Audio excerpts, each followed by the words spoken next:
തൃശൂർ കുന്നംകുളത്ത് പ്രസവത്തിനിടെ കുഞ്ഞ് മരിച്ചതായി പരാതി. മർത്തംകൂട് സ്വദേശി സ്വകാര്യ ആശുപത്രിയിൽ വെച്ചുണ്ടായ പ്രസവത്തിനിടെയാണ് കുഞ്ഞ് മരിച്ചത്. അലമീൻ ആശുപത്രിയിലാണ് സംഭവമുണ്ടായത്. ആശുപത്രി ജീവനക്കാരുടെ അനാസ്ഥ എന്നാണ് പരാതി. കൂടുതൽ വിവരങ്ങളുമായി സാനു കെ സജീവ് ചേർന്നുണ്ട്. സാനു, എപ്പോഴാണ് സംഭവം?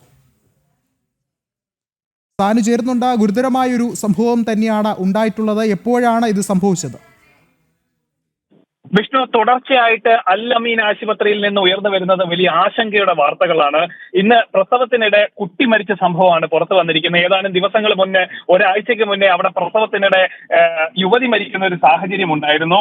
അതായത് ഈ തുടർച്ചയായിട്ടുള്ള ഇത്തരം പരാതികളും ആശങ്കകളും ഉയരുമ്പോൾ ആശുപത്രിയുടെ ഭാഗത്ത് നിന്ന്, അൽ അമീൻ ആശുപത്രിയുടെ ഭാഗത്ത് നിന്ന് ഒരു മറുപടിയും ഉണ്ടാവുന്നില്ല. അല്ലെ, ഇത് എങ്ങനെ സംഭവിക്കുന്നു, എന്തുകൊണ്ട് ഇത്തരത്തിൽ ചികിത്സാ പിഴവുകൾ തുടർച്ചയായിട്ട് ഉണ്ടാവുന്നു എന്നതിനെ കുറിച്ച് അവര് ഒരു മറുപടി ആശുപത്രിയുടെ ഭാഗത്ത് നിന്ന് ഉണ്ടാവുന്നില്ല എന്നുള്ളത് തന്നെയാണ് ഏറ്റവും ആശങ്ക ജനിപ്പിക്കുന്ന ഒരു കാര്യം. എരമംഗലം സ്വദേശി നിഷാം സജ്ന ദമ്പതികളുടെ ആൺകുഞ്ഞാണ് ഇന്ന് പ്രസവത്തിനിടെ മരിച്ചത്. അതായത് ഈ കുട്ടിയുടെ കഴുത്തിൽ പുക്കിൽക്കൊടി ചുറ്റിയാണ് ഇങ്ങനെ തരത്തിലൊരു ദാരുണമായിട്ടുള്ള സംഭവം ഉണ്ടാവുന്ന, ഒരു മരണം സംഭവിക്കുന്ന ഒരു സാഹചര്യം ഉണ്ടാവുന്നത്. എന്നാലും തുടർച്ചയായിട്ട് ചികിത്സാ പിഴവുകൾ ഉണ്ടാവുന്നു, ആളുകൾ മരിക്കുന്ന ഒരു സാഹചര്യം ഉണ്ടാവുന്നു.